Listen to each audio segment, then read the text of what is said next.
Welcome to CKLA Knowledge 11, Lesson 2, Crossing the Appalachian Mountains. Our purpose for listening today is to find out what happened during Daniel Boone's adventures as a trailblazer, to understand the word pioneers.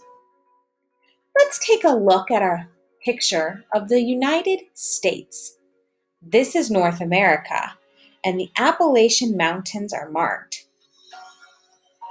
This is a compass rose. It has 4 main points. These are called cardinal directions: north, east, south, and west. Cardinal is a word that means basic or most important. North, east, south, and west are the basic or most important directions used to describe a location on a map. You can remember these by remembering this funny saying: never eat soggy waffles. Some people like to say worms. Never eat soggy waffles. North, east, south, west. Daniel Boone continued to explore the Appalachian Mountains, always on the lookout for a path that might lead him to the other side.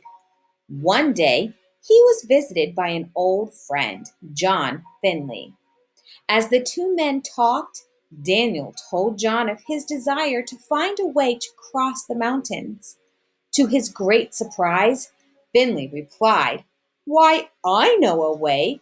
I've crossed the Appalachians myself."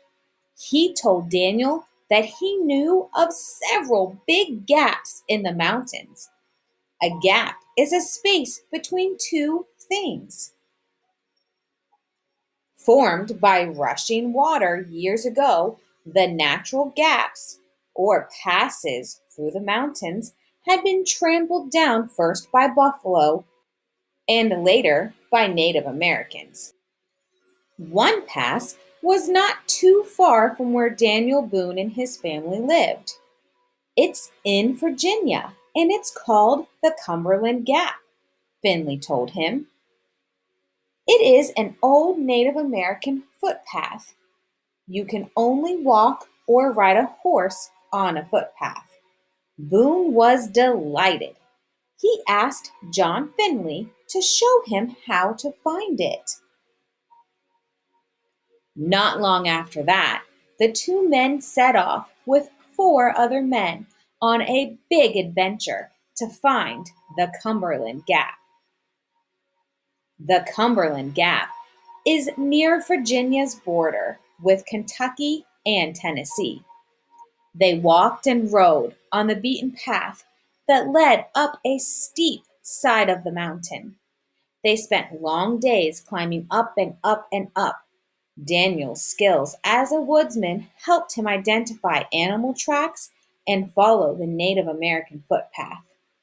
Remember, a woodsman is someone who lives or works in a forest.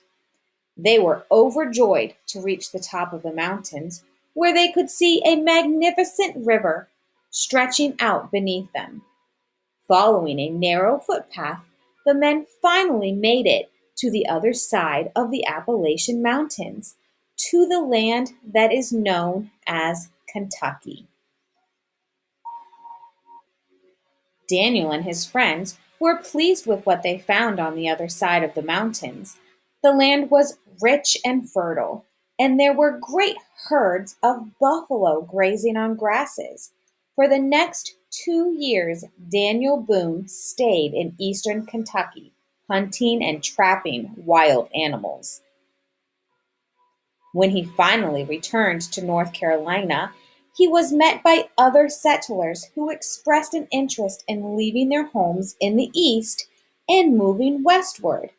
These pioneers asked Daniel if he could show them the way across the Appalachian Mountains.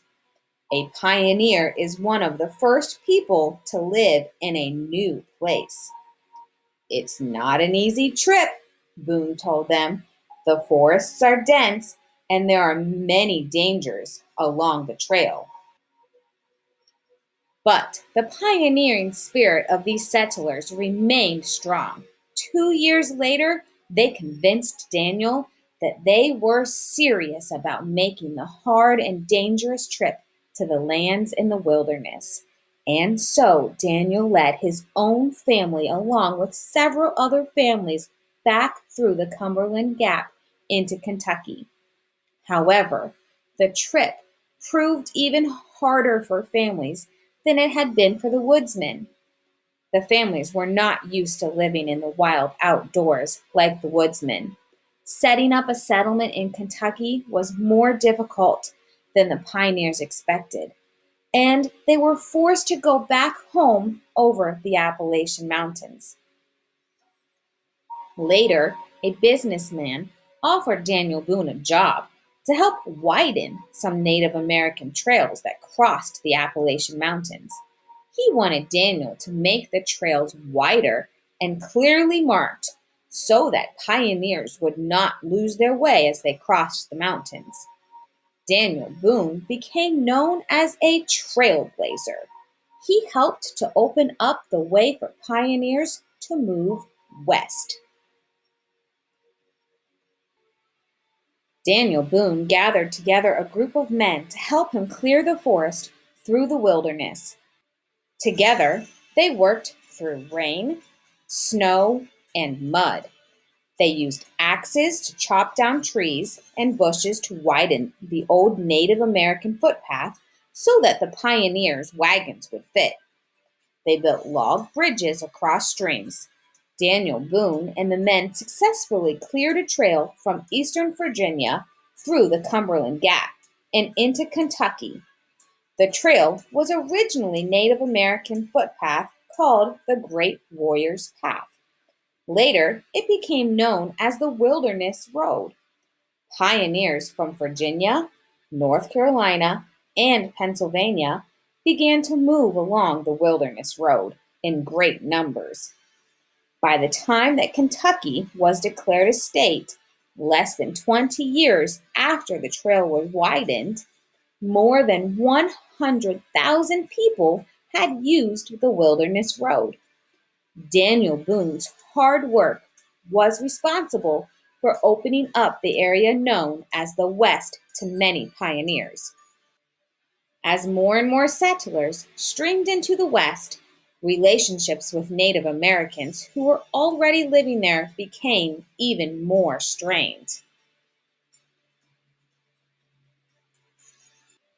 Daniel Boone's own family was the first pioneer family to settle in Kentucky. Daniel chose a spot near the Kentucky River to build a fort. It took several years to complete the fort. About as large as one city block, the fort sheltered log cabins and the people that lived in them. The fort was named Boonesboro after Daniel Boone, the man who built it. Life was difficult for the pioneers in the beginning, but people kept streaming across the mountains. In fact, so many people came that Daniel Boone felt his wilderness was being destroyed. It was no longer a wilderness land. He never gave up his love for the wilderness and continued to explore lands to the west of Kentucky until his death at the age of 86. Come back because next time we will hear more about Thomas Jefferson and a new person, James Monroe.